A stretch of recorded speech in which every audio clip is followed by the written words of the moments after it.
Hi, my name is Megan Kennett, and the topic of my literature review is the impact of inclusion on peer interactions for students with emotional behavior disorders.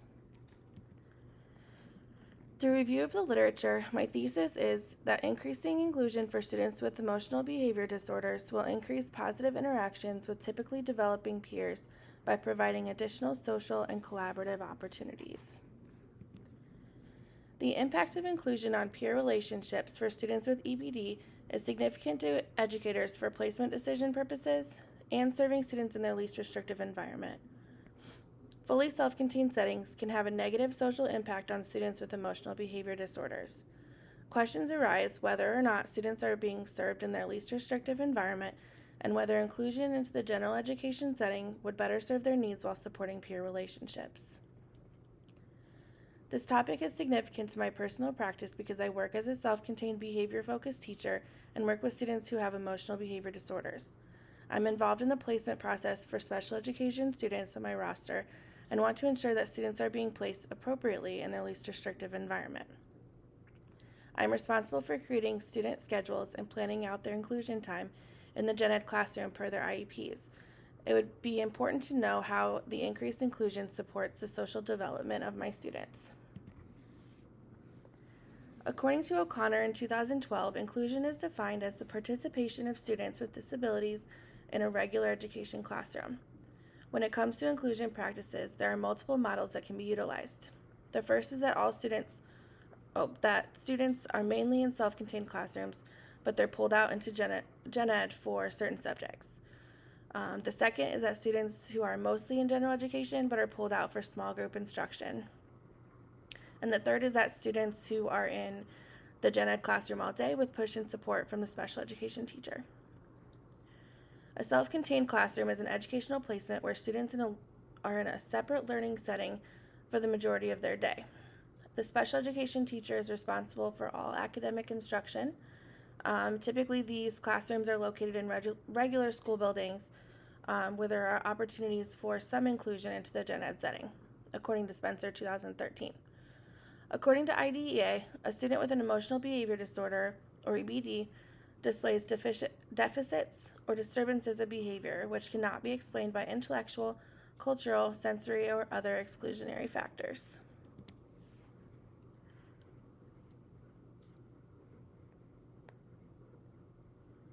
When researching the historical perspectives on this topic, I found discrepancies among the studies, as there was support for inclusion as well as support for self-contained settings.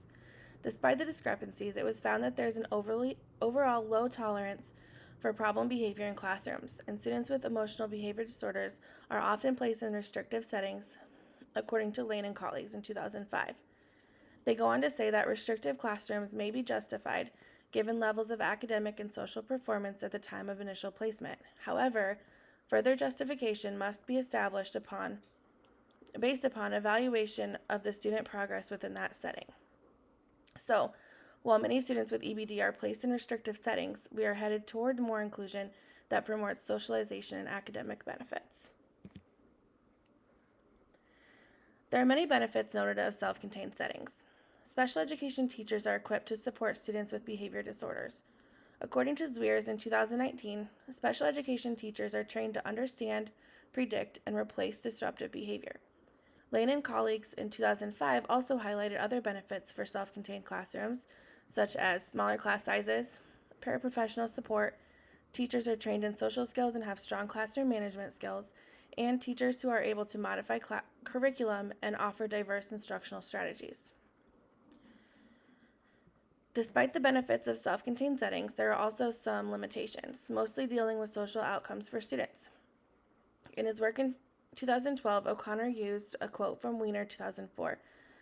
Many children who have average social status at the beginning of the school year are seen as neglected or rejected by the end of the school year, which is particularly high in studies of children in contained special education. In addition, students in self-contained settings tend to have minimal opportunity to engage in integrated school activities that involve social interactions, according to a study by Panik and Dunlap in 2003.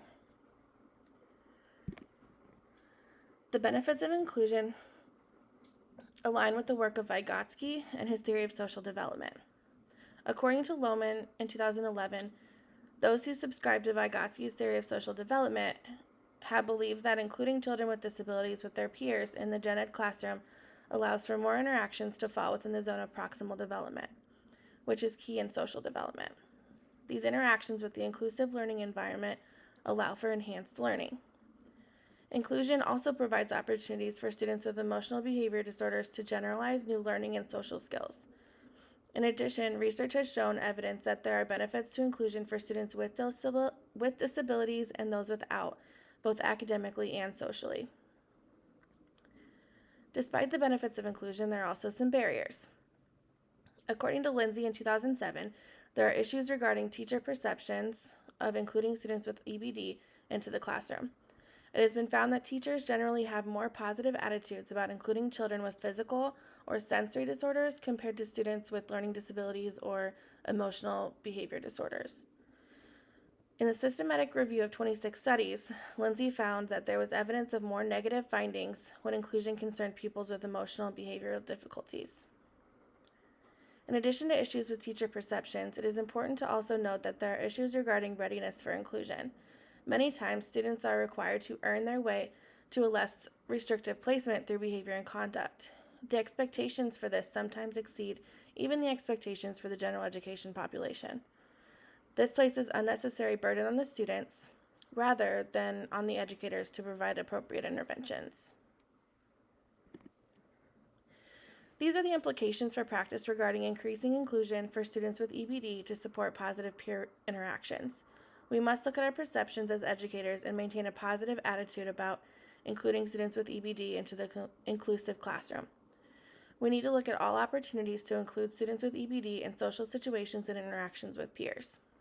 Finally, we must be more mindful of placement practices and ensure we are placing students in their least restrictive environment in order to promote academic and social success.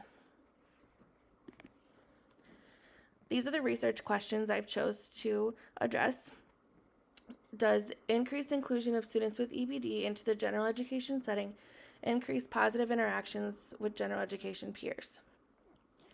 Along with that main question, I have some sub-questions.